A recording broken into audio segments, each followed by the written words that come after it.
എല്ലാ പ്രിയപ്പെട്ടവർക്കും വേഗം വരുന്ന യേശുക്രിസ്തുവിന്റെ നാമത്തിലുള്ള സ്നേഹബന്ധത്തെ അറിയിക്കുന്നു. വിലയേറിയ നിങ്ങളുടെ സമയമാണിപ്പോൾ. ആഹാരമൊക്കെ കഴിച്ച് അല്പസമയം വിശ്രമിക്കുന്ന സമയത്താണ് ഈ സന്ദേശവുമായി നിങ്ങളുടെയൊക്കെ ഭവനങ്ങളിൽ വാതിക്കെ വരുവാൻ കഴിഞ്ഞത്.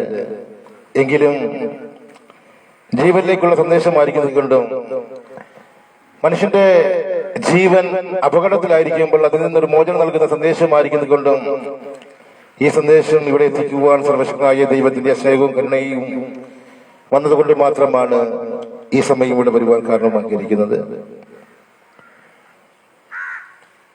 ചിലർ പറയാറുണ്ട് ഒരു പണിയുമില്ലാഞ്ഞിട്ടായിരിക്കാം, അല്ലെങ്കിൽ പണമുണ്ടാക്കുന്ന മാർഗമായിരിക്കും, അതുകൊണ്ടായിരിക്കും വെയിലും മഴയും നോക്കാതെ കിട്ടുന്ന സമയങ്ങളൊക്കെ വന്ന് വഴികളിൽ നിന്ന് ഇറക്കി എന്തൊക്കെയോ പറഞ്ഞു പോകുന്നു. ഇതൊന്നും നമ്മളെ ബാധിക്കുന്ന സന്ദേശമല്ല. അവരെന്തെങ്കിലും പറഞ്ഞു പോന്നെങ്കിൽ പോട്ടെ, അല്ലെങ്കിൽ എന്നൊക്കെ ചിന്തിക്കുന്ന ഒരുപാട് ആളുകളുണ്ട്. എന്നാൽ വിശുദ്ധ വേദപുസ്തകത്തിൽ ഒരിക്കൽ മരണവും പിന്നെ ന്യായവിധിയും ദൈവം മനുഷ്യൻ നിയമിച്ചു വെച്ചിരിക്കുന്നു എന്നുള്ള തിരുവെഴുത്തിന്റെ അടിസ്ഥാനത്തിലാണ് ഇതുപോലുള്ള പരസ്യമായ ശുശ്രൂഷകൾ എല്ലാവരും കേൾക്കുവാൻ കാരണമാക്കിയിരിക്കുന്നത്. ഞങ്ങളൊക്കെ ഇതിനെ കളിയാക്കിയ ആളുകളായിരുന്നു, നിന്ദിച്ച ആളുകളായിരുന്നു. എങ്കിലും ഈ സുവിശേഷ സന്ദേശവുമായി വരുവാൻ കാരണമാക്കിയിരിക്കുന്നതും ഈ ഭൂമിയിലെ ജീവിതം കഴിയുമ്പോൾ നിത്യമായൊരു ജീവിതമുണ്ട് എന്നുള്ള സത്യ സന്ദേശം എല്ലാവരും അറിയണമെന്നുള്ളത് കൊണ്ട് മാത്രമാണ്. കാലം തികഞ്ഞ് ദൈവരാജ്യം സമീപിച്ചിരിക്കുന്നതിനാൽ മാനസാന്തരപ്പെട്ട് സുവിശേഷത്തിൽ വിശ്വസിപ്പിൻ. കാലം അതിന്റെ അന്ത്യത്തിലേക്ക് എത്തിക്കൊണ്ടിരിക്കുന്നു. കാലഘട്ടങ്ങൾക്ക് മുമ്പ് എഴുതപ്പെട്ട സന്ദേശവും പ്രവചന ദൂതുമാണ് കാലത്തിന്റെ സമ്പൂർണതയിൽ യേശുക്രിസ്തുവിന്റെ മടങ്ങി വരവിനെ കുറിച്ചുള്ളത്. അതിന്റെ കാലഘട്ടമായിരിക്കുന്നത് കൊണ്ട് എല്ലാവരും സുവിശേഷം അറിയണമെന്നുള്ള ദൈവികമായ പദ്ധതിയുടെ അടിസ്ഥാനത്തിൽ മാത്രമാണ് ഇതുപോലെ പരസ്യമായ ശുശ്രൂഷകൾ നിങ്ങൾ പിന്നെയും കേൾക്കുവാൻ കാരണമാക്കിയിരിക്കുന്നത്. എന്റെ പേര് അജികുമാർ എന്നാണ്.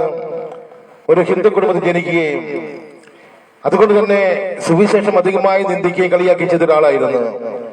ഇതുപോലെ പരസ്യമായ ശുശ്രൂഷകൾ കാണുമ്പോൾ ഏറ്റവും അധികമായി വെറുക്കുന്ന ഒരാളായിരുന്നു. കാരണം യേശുക്രിസ്തു ദൈവമല്ല എന്ന് പഠിപ്പിക്കുന്ന സംഘടനയിൽ പ്രവർത്തിക്കുകയും അതുമൂലം തന്നെ ഏറ്റവും അധികമായി ഇതിനെ വെറുത്തിരുന്ന ആളായിരുന്നു. എന്നാൽ എന്റെ ജീവിതത്തിൽ രോഗം കടന്നു വരികയും കോട്ടയം മെഡിക്കൽ കോളേജ് ഹോസ്പിറ്റലിൽ പരിശോധിച്ചപ്പോൾ അത് എയ്ഡ്സ് എന്ന മാരകമായ രോഗമാണ് എന്നും ഈ ലോകത്ത് വരുന്നില്ല എന്നുള്ള ഡോക്ടേഴ്സിന്റെ വാക്കുകൾ ഒരുപാട് നേർച്ചകളും വഴിപാടുകളൊക്കെ ചെയ്തതിനു ശേഷം ഒന്നിനെ വിടിവിക്കാൻ കഴിയാതെ വന്നപ്പോൾ ഞാൻ കളിയാക്കിയിരിക്കുന്ന നിന്ദിച്ചിരുന്ന ഈ യേശുക്രിസ്തു ദൈവമാണുവെന്നുണ്ടെങ്കിൽ ഒരു പക്ഷെങ്കിലും സൗഖ്യം പ്രാപിച്ചുകൊണ്ട് പിന്നെയും മടങ്ങിപ്പോയി പഴയ പോലെ ജീവിക്കാം എന്ന് കണ്ടുവന്ന ഒരാളായിരുന്നു. എന്നാൽ 2015 18 വർഷങ്ങൾക്ക് ശേഷം എയ്ഡ്സ് എന്ന മാരകമായ രോഗത്തെ സൗഖ്യമാക്കിയ യേശുക്രിസ്തുവിനെ ഒരു രോഗസൗഖ്യപരമായി യേശുക്രിസ്തു ഭൂമിയിലേക്ക് വന്നത് നിത്യജീവൻ നൽകുവാനുള്ള സത്യമായ സന്ദേശമാണ് ഞാനിന്ന് ഇവിടെ വിളിച്ചറിയിക്കുന്നത്. അറപ്പാനും മുടിപ്പാനും കള്ളം വരുമ്പോൾ ഞാൻ വന്നിരിക്കുന്നത് സമൃദ്ധിയായി ജീവൻ നൽകുവാനാണ് യേശു പറഞ്ഞ്. എവിടെയാണ് സമൃദ്ധിയായ ഒരു ജീവിതം? ഒരു മനുഷ്യന്റെ ആയുസ് ഏറിയാൽ 70 അല്ലെങ്കിൽ 80 വർഷക്കാലമാണ് നമുക്ക് തന്നിരിക്കുന്നത്. അതിലധികമായ ഘട്ടമാണ് ഇന്ന് നാം കാണുകയും കേൾക്കുകയും ചെയ്ത വാർത്തകൾ. മാതാപിതാക്കന്മാരെ അനാഥാലയങ്ങളിൽ ഉപേക്ഷിക്കുന്ന, വഴികളിൽ ഉപേക്ഷിക്കുന്ന ഒരുപാട് വാർത്തകളാണ് നാം കണ്ടുകൊണ്ടിരിക്കുന്നത്.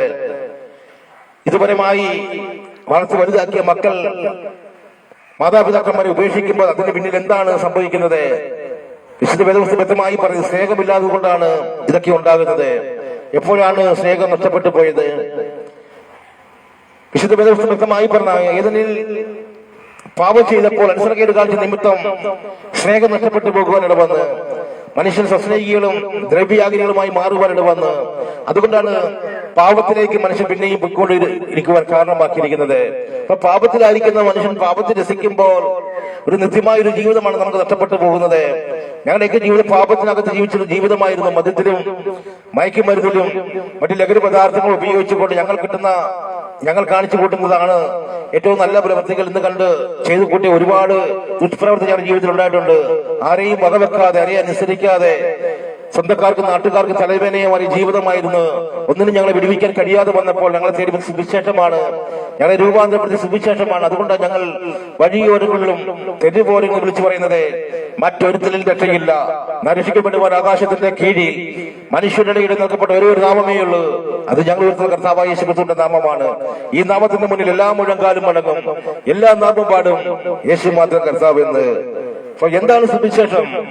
സുവിശേഷം എന്നാൽ പണമുണ്ടാക്കുന്ന മാർഗമെന്നും മറ്റു പലതും പറഞ്ഞ് കളിയാക്കുമ്പോൾ സുവിശേഷം എന്നാൽ ഒരു വ്യക്തിയാണ്, അത് കർത്താവായ യേശുക്രിസ്തുവാണ്.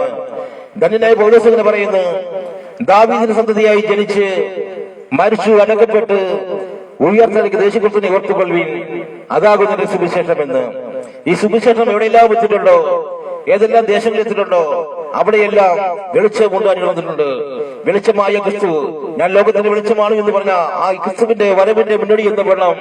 ഈ സന്ദേശവുമായി നിങ്ങളെ മധ്യ വരുമ്പോൾ പാപത്തിൽ നിന്ന് മോചനം പ്രാപിക്കുവാൻ മനുഷ്യൻ നിന്ന് കാട്ടിക്കൂട്ടുന്ന ഓരോ പ്രവൃത്തികളും ഓരോരോ വോട്ടുകൾ കാണുമ്പോൾ എന്താണ് നമ്മൾ പറയേണ്ടതെന്ന് അറിയില്ല. കാരണം പാപത്തെ മാറ്റുവാൻ വേണ്ടി അന്നദാനം കൊടുക്കുകയും വീട് വെച്ച് കൊടുക്കുകയും പാവപ്പെട്ട കുഞ്ഞുങ്ങൾക്ക് വിവാഹം ചെയ്ത് അയക്കുകയും ചെയ്തു കഴിഞ്ഞാൽ ഇതുപരമായി ചെയ്ത സകല പാവവും മാറിപ്പോയി എന്ന് ചിന്തിക്കുന്ന ഒരുപാട് ആളുകളുണ്ട്. പലരും പറയാറുണ്ട്, നല്ല ദാനം ചെയ്തു കഴിഞ്ഞാൽ സ്വർഗത്തിൽ പോകുന്ന പഠിപ്പിക്കുമ്പോൾ സ്വർഗത്തിൽ പോകണമെന്നുണ്ടെങ്കിൽ ഒരേ ഒരു മാർഗമേ ഉള്ളൂ, അത് ഞാൻ വാതിലാകുന്നു എന്ന് പറഞ്ഞ യേശുക്രിസ്തുവിലൂടെ മാത്രമേ സ്വർഗത്തിലേക്ക് പോകുവാൻ കഴിയത്തുള്ളൂ. സ്വർഗത്തിലേക്ക് പോകണമെന്നുണ്ടെങ്കിൽ വീണ്ടും ജനനം പ്രാപിക്കണം. യേശുക്രിസ്തുവിൽ വീണ്ടും ജനനം പ്രാപിച്ച് അവന്റെ വചനമനുസരിച്ച് ജീവിച്ച് മരിക്കുന്ന അല്ലെങ്കിൽ ജീവിക്കുന്ന ഒരു വ്യക്തിക്കായിരിക്കും സ്വർഗരാജ്യം അവകാശമാക്കുവാൻ കഴിയത്തുള്ളൂ. അതുകൊണ്ടാണ് വിശുദ്ധ വേദപുസ്തകത്തിൽ തന്റെ ഏകജാതനായ പുത്രനിൽ വിശ്വസിക്കുന്ന ഏവനും നശിച്ചു പോകാതെ നിത്യജീവൻ പ്രാപിക്കേണ്ടതിന് അവനെ നൽകുവതക്കവണ്ണം ദൈവം ലോകത്തെ സ്നേഹിച്ച്, ആ സ്നേഹമാണ് 2000 വർഷങ്ങൾക്ക് മുമ്പേ എന്റെ നിങ്ങളുടെ ശാപത്തെയും പാപത്തെയും മരണത്തെയും വഹിച്ചുകൊണ്ട് കാൽവറിയിൽ യാഗമാകുകയും കല്ലറയെ ബന്ധിച്ചുകൊണ്ട് 3 നാൾ പുറത്തു വന്ന് ഞാൻ വീണ്ടും മടങ്ങി വരുന്നു പറഞ്ഞു പോയിരിക്കുന്ന യേശുക്രിസ്തുവിന്റെ വരവടുത്തിരിക്കുന്ന ഈ ആസന്ന വേളയിൽ എല്ലാവരും സുവിശേഷം അറിയണമെന്നുള്ള ദൈവത്തിന്റെ കൽപ്പനയാണ്. സുവിശേഷം അറിയിക്കണമെന്നുള്ള നിർബന്ധവുമാണ് ഈ സന്ദേശവും നിങ്ങൾ കേൾക്കുവാനും ഈ സമയം ഇതിനെ വീക്ഷിക്കുവാനും കാരണമാക്കിയിരിക്കുന്നത്.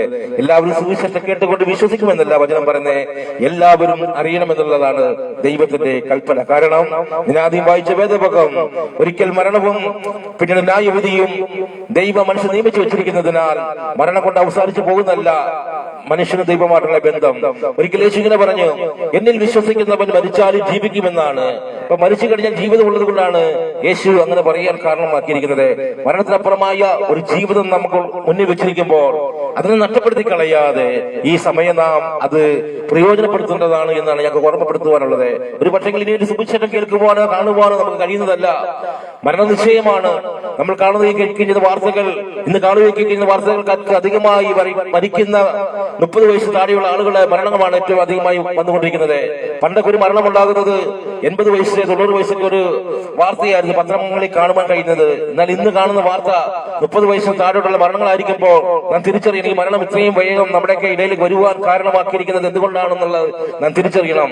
യേശുക്രിസ്തുവിന്റെ വരവിന് മുന്നോടി എന്നോണം ഇങ്ങനെ ഉണ്ടാകുവാൻ കാരണമാക്കിയിരിക്കുന്നത്. ഓരോ കാലഘട്ടത്തിലും യേശുക്രിസ്തുവിന്റെ വരവിനെ ഘോഷിക്കുമ്പോൾ അതിനെ പുച്ഛത്തോടെ തള്ളിക്കളയുമ്പോൾ ഞങ്ങൾക്ക് പറയാൻ ഒന്നേ ഉള്ളൂ, ഇത് നാം നഷ്ടപ്പെടുത്തി കളയരുത്. വീണ്ടും ഒരു ജീവിതമുണ്ട്, അതിനെ നാം പ്രാപിക്കണമെന്നുണ്ടെങ്കിൽ യേശുവിലേക്ക് മടങ്ങി വരണം. തന്റെ പുത്രനായ ക്രിസ്തുവിനെ തന്നിരിക്കുന്ന ആ പിതാവിന്റെ സ്നേഹത്തെ ഒരിക്കൽ കൂടി ഓർമ്മപ്പെടുത്തിക്കൊണ്ട് ഞങ്ങളെ അടുത്തമകലമായി ശ്രദ്ധിക്കുന്ന എല്ലാവരും നന്ദിയും സ്നേഹത്തെ അറിയിക്കുമ്പോൾ നാം തിരിച്ചറിയണം, മരിച്ചു കഴിഞ്ഞുള്ള വാസം എന്നത് എവിടെയാണെന്നുള്ള ഉറപ്പാക്കേണ്ടത് ജീവിച്ചിരിക്കുന്ന സമയമാണ് എന്ന് ഒരിക്കൽ കൂടി ഓർമ്മപ്പെടുത്തുകയാണ്. മരിച്ചു കഴിഞ്ഞാൽ ഏതെല്ലാം കർമ്മങ്ങളും ഏതെല്ലാം പ്രാർത്ഥനകൾ നടത്തിയാലും ഒരു മനുഷ്യന്റെ ആത്മാവിനെ നിത്യമായ ജീവനിലേക്ക് എത്തിക്കുവാൻ നമുക്ക് കഴിയുന്നതല്ല എന്നുള്ള സത്യ സുവിശേഷം ഞങ്ങൾ വിളിച്ചറിയിക്കുമ്പോൾ സത്യം അറിയുകയും സത്യത്തിന് സ്വതന്ത്രമാക്കുകയും ചെയ്യുന്നുള്ള തിരുവെടുത്ത് നിങ്ങളുടെ ജീവിതത്തിൽ അത് ക്രിയ ചെയ്യട്ടെ എന്ന് ഓർമ്മപ്പെടുത്തിക്കൊണ്ട് ഞാൻ വാക്കുകൾ നിർത്തുന്നു.